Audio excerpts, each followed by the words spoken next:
I'm Sabrina, and this is The Creative Edge. Whether it's a philosophy, a mindset shift, or a technical skill, everyone experiences something that makes them move with a new energy. I'm here to uncover what takes people from good to great. Let's dive in. I'm Adam, and I'm a comedian. What did you bring us to drink today? I brought us the one and only Nesquik strawberry milk, which is going to be great before we go out for dinner. And I'm going to make us both to drink the whole thing. Perfect. Did you bring two?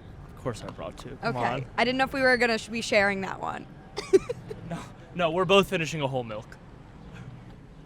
I am lactose intolerant. Oh, I know. I decided that this is a gastric blood pact before dinner because we're both going to be in pain. Why did you choose this? This reminds me of when I was a kid. I used to go to Dunkin' Donuts with my dad, and this was the go-to drink. And I feel like you have to have some childhood when you're making content. You have to be, young-minded. So this reminds me of being a kid and having fun. Well, Adam, this is a lovely drink. Thank you so much for this. I'm going to be puking after because I'm lactose intolerant, but I'm looking forward to it.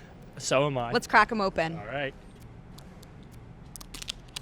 How did you open that? Dude, they glued mine. They glued my milk shut. You're welcome. All right, now that I opened this all by myself without any help. Okay.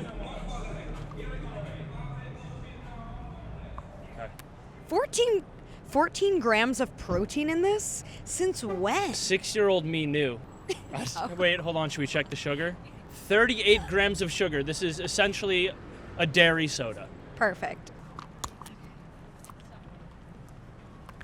Cheers, Adam. Cheers.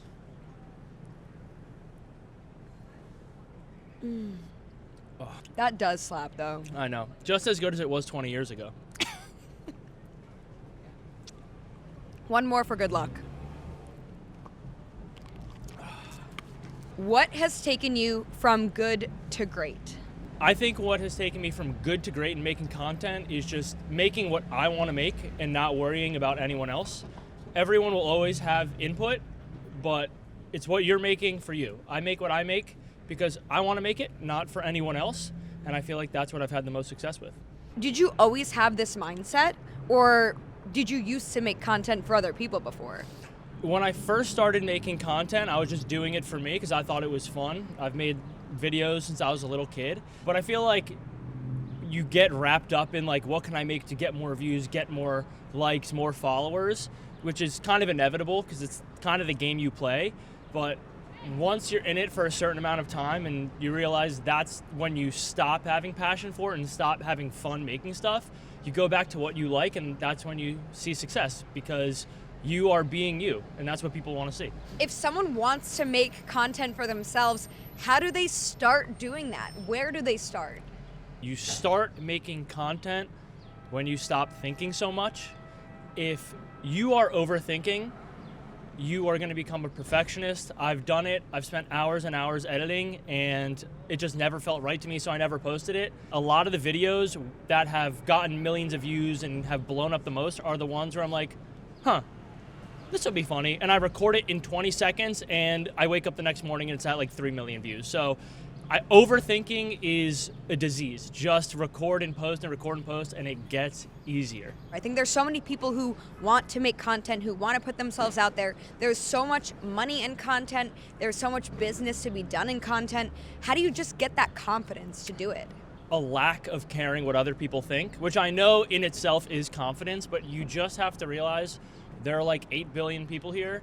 If you care what everyone thinks, you're gonna have a really hard life, not even in content. So you just gotta care about what you wanna do. Everyone's attention spans nowadays are like 4 seconds. So if you post something you think is embarrassing, no one's gonna remember. You are gonna be remembering that far longer than anyone else. Just post and forget it. Amen to that, brother. What has been some content that you've really enjoyed making? Pinpointing a specific kind of content that I enjoy the most is hard because I pride myself in not having a niche, which is usually what people tell you not to do. People usually say have a niche, that's how you grow, that's how you're gonna get the most views, most followers, so people know you for something.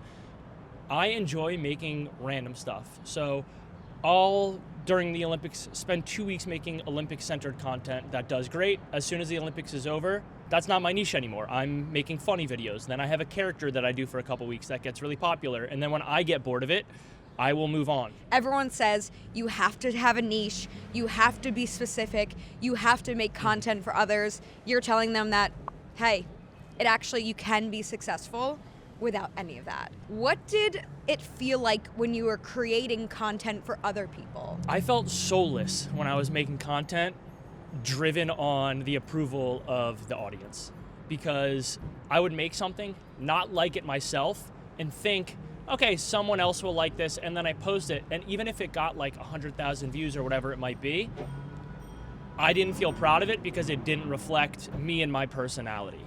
At the end of the day, if you're making content that you are not happy with, it's not worth it. I don't think the numbers matter. How do you feel now that you're creating content for yourself? What does that feel like? Making content for yourself should be the only way content is made.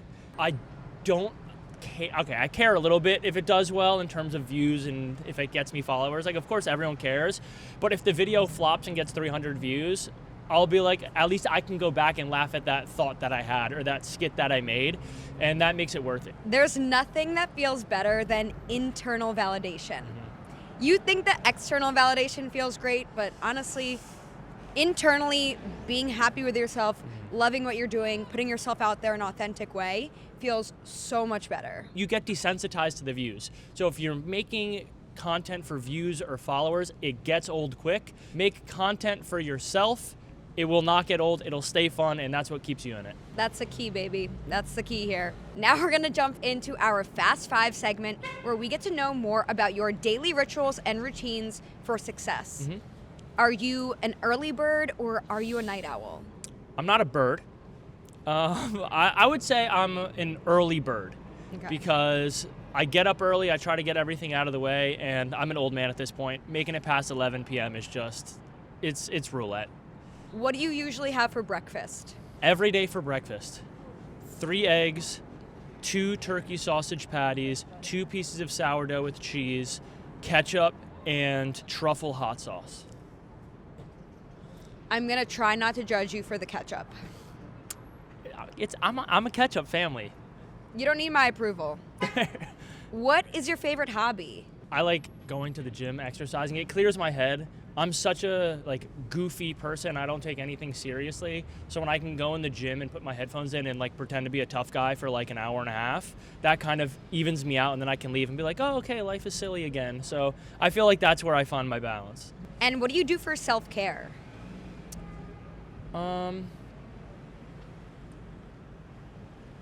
If you're trying to unwind, if you're trying to relax, what do you do? My self-care is making content. Is there anything that you do? It could be like lighting a candle or reading a book or taking a bubble bath or a face roller or a massage gun. Is there anything that you do that when you're trying to feel extra good? Or need a little pick me up? Do I do anything like that? Do I care about myself? Oh my God. When someone asks you, what do you do to care for yourself, and you have no answer, you're like, damn, I should change something. Yeah, I think you should. I have a good sleep schedule. Food. Anything Dude, I'm so incredibly routine and boring. Oh my God, I have no self-care. How do I change that? Well, help me. There's a lot of things that you can do for self-care.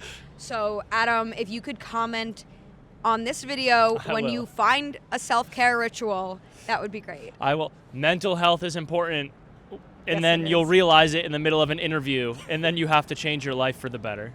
This is why I asked the question. You're welcome. Thank you. Who do you go to for advice? Whether I like it or not, she is going to love to hear this, and I'll never hear the end of it, my mother. At the end of the day, I'm a mama's boy, and she is usually right. Against better judgment, I usually do listen to her, and it turns out for the better. Shout out Mrs. Diamond. Hi, Mom. Thank you so much for being on The Creative Edge today. Where can people find you, Adam? All of my handles are at Cige, Acige. Time for us to finish our milk.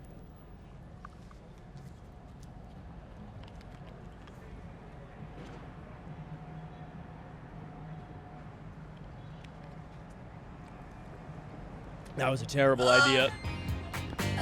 Thanks for listening. New episodes drop each week, so subscribe so you don't miss what's next.